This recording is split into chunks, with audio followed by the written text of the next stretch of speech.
In the late 1940s, a handful of Cuban conga players arrived in New York and began transforming popular music almost immediately. One was Cándido Camero.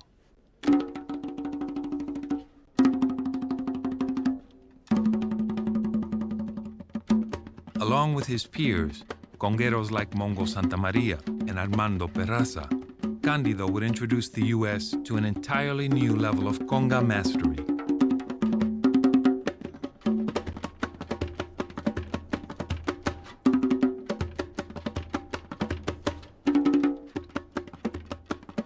The instrument itself would be at the heart of a new fusion in jazz, created by one of the Afro-Cubans' greatest fans, Dizzy Gillespie.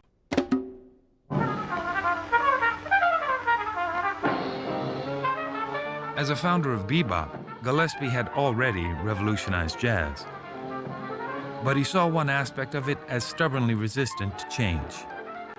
In his autobiography, he said, you know, the rhythm of jazz was boring in the sense that it was ding, ding-a-ding, ding-a-ding for the most part.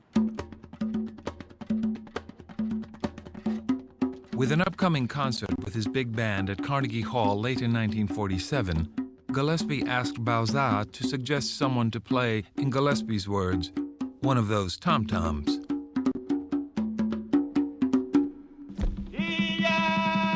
Bauza introduced him to Chano Pozo, who had recently arrived in New York from Cuba, where he was a successful songwriter, showman, and conga player.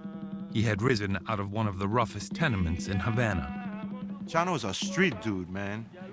He'll cut you, he'll bitch slap you. Chano was so famous for getting into fights, etc. He had like a bullet lodged near his spine. They couldn't get the bullet out. You got this guy who's like pure street, but he's got all of this incredible folkloric knowledge and mystical knowledge and rhythmic knowledge. At Carnegie Hall, Chano Pozo performed in a two-part number written to feature his playing, Cubana B, Cubana Bop.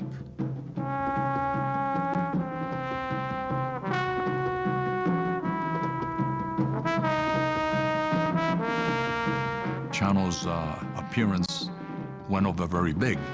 People went absolutely nuts. So the band that did the most way out Afro-Cuban jazz was Dizzy's. Afterward, Dizzy asked Chano to stay with the band. Not everyone was pleased. Most of the musicians in the band, they were all African-American, did not want him in the band. Jungle music, we're beyond that. Communication wasn't easy. Chano didn't speak English. No one in the band spoke Spanish. But a bridge between cultures was found in music when Chano approached Dizzy with a tune he'd made up, Manteca. He said, Dixie, first, the bajo is the bass. He gave me the bass lick. I wrote that down. Bing boom bing boom. And then he said, after that goes saxophone. Boom bing boom bing. The trombone, boom boom bing bing bing boom. And the trumpets, and all these were going at the same time. And it sure sounded good to me.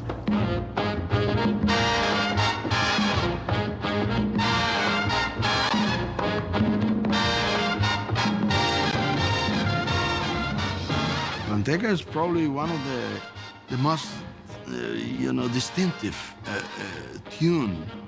Really identify what is Afro-Cuban jazz all about. Dizzy wasn't the first one to create what we call Afro-Cuban jazz or Latin jazz.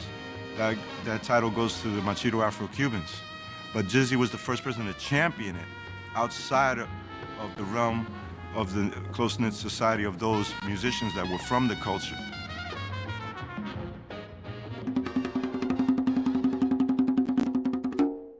Unfortunately, 1 year later, somebody killed Chano in a bar in Harlem.